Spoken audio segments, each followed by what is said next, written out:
गरीब चिड़िया बहू और अत्याचारी सास की कहानी। सोनी चिड़िया एक पेड़ पर अपने छोटे से घर में रहती थी। उसकी एक प्यारी सी बेटी थी, पायल चिड़िया। एक दिन सोनी चिड़िया जब दाने की तलाश में जा रही थी तो रास्ते में उसे कुटकुट कबूतर मिला। कुटकुट कबूतर, अरे सोनी बहन, सुबह सुबह कहाँ जा रही हो?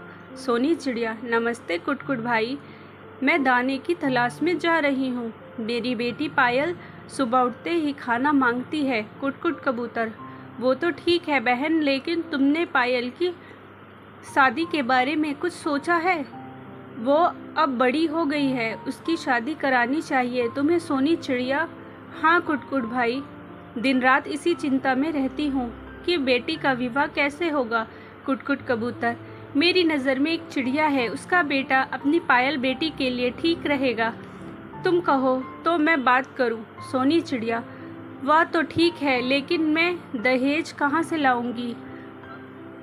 आजकल बिना दहेज की शादी नहीं होती। अभी मेरी बराबर वाले पीपल के पेड़ पर रहने वाली मोनी चिड़िया की बेटी की शादी में ससुराल वालों ने पूरा घर मांग लिया। मैं कहाँ से लाऊंगी ये सब? कुटकुट कबूतर, बहन तुम उसकी चिंता मत करो, मैं बात कर लूँगा, तुम बस शादी के लिए हाँ कर दो। सोनी चिड़िया, ठीक है, जैसा आप ठीक समझे। कुछ दिन बाद सोनी चिड़िया अपनी बेटी पायल की शादी कर देती है।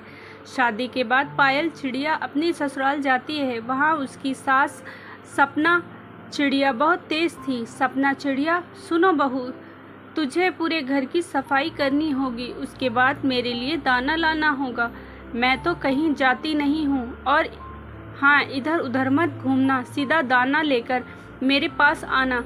पायल रोज अपने लिए और अपनी सास के लिए दाना लाती, लेकिन उसकी सास हमेशा उसे ताने मारती रहती। सोनी चिड़िया को अपनी बेटी से मिले बहुत दिन हो गए थे। एक दिन वो अपनी बेटी से मिलने उसके ससुराल पहुंच जाती है। सोनी चिड़िया, नमस्ते सपना बहन, कैसी हो? और पायल कहीं नज़र नहीं आ रही। सपना चिड़िया, बाहर घूमने गई होगी। तुम्हारी बेटी किसी काम के लिए भेजो तो पूरा दिन लगा देती है। हमने तुम पर तरस खाकर बिना दहेज के शादी की, लेकिन बहू तो अच्छी मिलती मेरे से उड़ा नहीं जाता। वो मेरे लिए दाना लेने गई है, अभी तक नहीं आई। पता नहीं क्या सिखाया है तुमने अपनी बेटी को। तभी वहाँ पायल आ जाती है। माँ को देखकर वो रोने लगती है। सोनी चिड़िया, बेटी तू ठीक है ना? रो क्यों रही है? पायल चिड़िया, कुछ नहीं माँ, बस तुम्हारी याद आ रही थी। सोनी चिड़िया, तू तो बहुत कमज़ोर हो गई है। सोनी चिड़िया, सपना बहन, अगर आप कहें तो मैं पायल को कुछ दिन के लिए अपने घर ले जाऊं? सपना चिड़िया, हाँ हाँ ले जाओ, वैसे भी ये यहाँ कुछ करती नहीं है। सोनी चिड़िया पायल को लेकर घर आ जाती है। घर आकर पायल बहुत रोती है। पायल चिड़िया, माँ वे लोग बहुत ख़राब हैं। मैं सारा दिन दाना इकट्ठा करके लाती हूँ और वो दोनों माँ बेटे घर में बैठे रहते हैं, सारा दाना खा जाते हैं। मैं भूखी रह जाती हूँ, कुछ कहूँ तो मुझे दोनों मिलकर मारते हैं। मैं अब कभी वहाँ नहीं जाऊँगी। यह सुनकर सोनी चिड़िया को बहुत गुस्सा आ जाता है। वो उसी समय कुटकुट कबूतर के पास जाती है। कुटकुट कबूतर, अरे सोनी बहन, बहुत दिनों बाद आई, सब ठीक तो है? सोनी चिड़िया, कुटकुट भाई, आपने कहाँ फंसा दिया? मेरी बेटी की किस्मत फूट गई, उसके ससुराल वाले उसे मारते पीटते हैं।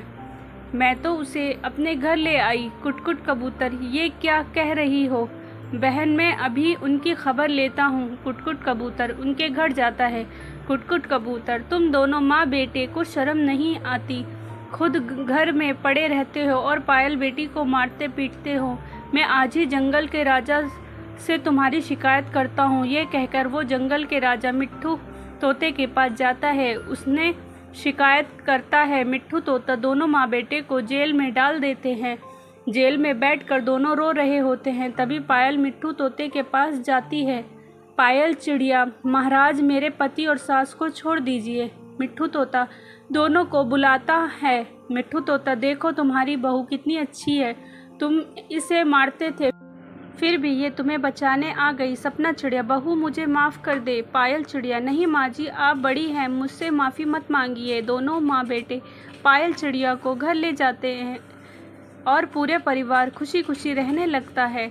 स्टोरी अच्छी लगी हो तो प्लीज़ लाइक एंड सब्सक्राइब ज़रूर करें। मिलते हैं नेक्स्ट स्टोरी के साथ।